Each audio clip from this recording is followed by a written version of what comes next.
Uttaranchal university और साथ साथ में धर्मांतरण कराया जाता, पता नहीं कहाँ भेज दिया जाता।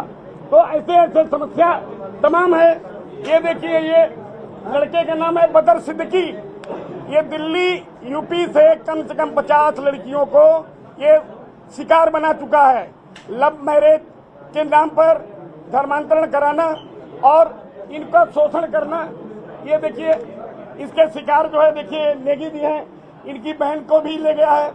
इस तरह से देखिए, एक हमारी बहन बगल में बैठी हुई है और ये देखिए सऊदीया का है, ये पाकिस्तान में रहता है, हाइल अलविदा में। ये बड़ा वहां से चक्र चलता है पूरे विश्व में। जैसे छांगुर को हमने छांगुर का केस उजागर किया, जा करके अधिकारियों से मिला, गिरफ्तारी कराया। तो ऐसे में पूरी गिरोह इसकी अब बहुत तगड़ी सक्रिय हो गई है।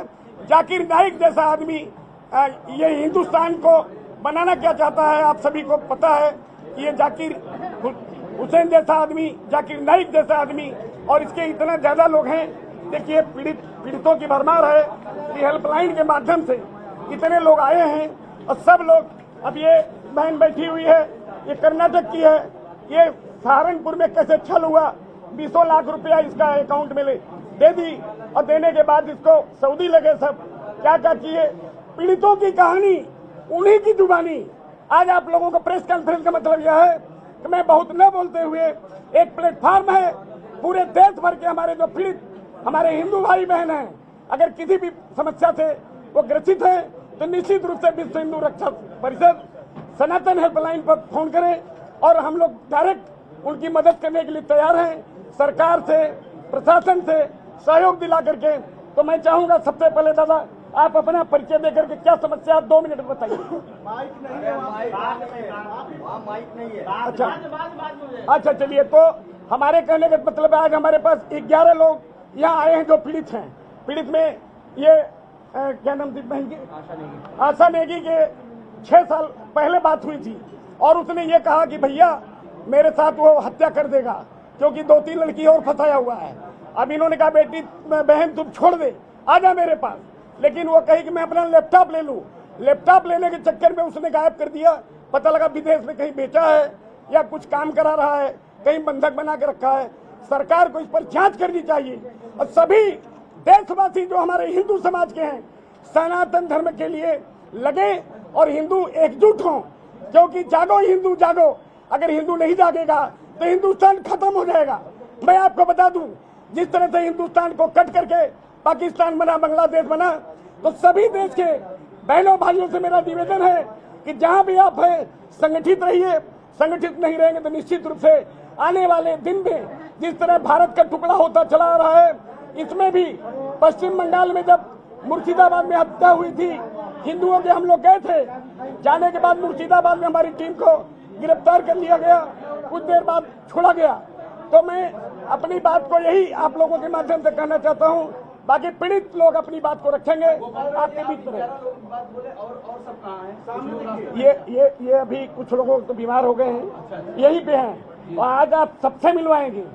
हाँ, थोड़ा दबाव लिए हैं और यहाँ 9 बजे से भी बहुत लोग आए हैं। हाँ, अरे आप वही लिखिए जितने लोग हैं। लेकिन आप कह रहे हैं पुलिस कार्रवाई नहीं कर रही है, लेकिन बड़े अधिकारी जो है वो खुद ही सामने कार्रवाई कर रहे हैं। तो आखिर कौन इन लोगों को बचा रहा है? कौन? ये देखिए, ज्यादा बचाने वाले छोटे अधिकारी हैं। जैसे स्थिति क्या है आप लोग जांच लीजिएगा। एक व्यक्ति अगर पीड़ित होता है, थाने में जाके दरखास्त देता है, पुलिस क्या करती है कि विवेचना अधिकारी नियुक्त कर देती है बीट इंचार्ज को।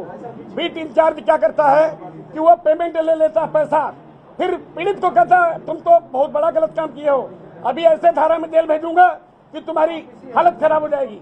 तो आदमी निश्चित रूप से टूट जाता है, पैसा उसके पास नहीं होता, आरोपी के पास पैसा होता है। ये प्रक्रिया सबकी नहीं है। जैसे मैंने एक बताया कि लखनऊ में ये मोहनलालगंज का इंस्पेक्टर ने जो गिरफ्तारी किया मेरे कहने से, ये मामूली बात नहीं। परसों लड़की गायब हुई है, 25 साल के एक मुस्लिम लड़के के साथ 15 साल की लड़की। खुखुंदू थाना है देवरिया में, तो आप रिपोर्ट लगा सकते हैं। 6 बजे मैंने फोन किया, 7 बजे तो गिरफ्तारी हो गई। फिर हम लोग थाने पे गए, पीड़ित से मिले। वो लड़की को इतना भर दिया गया कि अपनी माँ के खिलाफ बोल रही थी। माँ से बड़ा कोई नहीं होता है।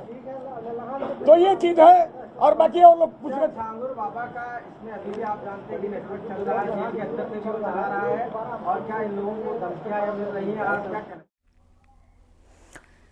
आगरा धर्मांतरण केस से जुड़ी बड़ी खबर। धर्मांतरण गैंग के कई आरोपियों के दस्तावेज फर्जी निकले। फर्जी दस्तावेज के आधार पर इन्होंने आधार कार्ड बनवाया था, दूसरे प्रदेशों में आधार कार्ड बनवाया था। फर्जी कागजात के जरिए फर्जी आधार कार्ड और फिर सिम कार्ड लिया।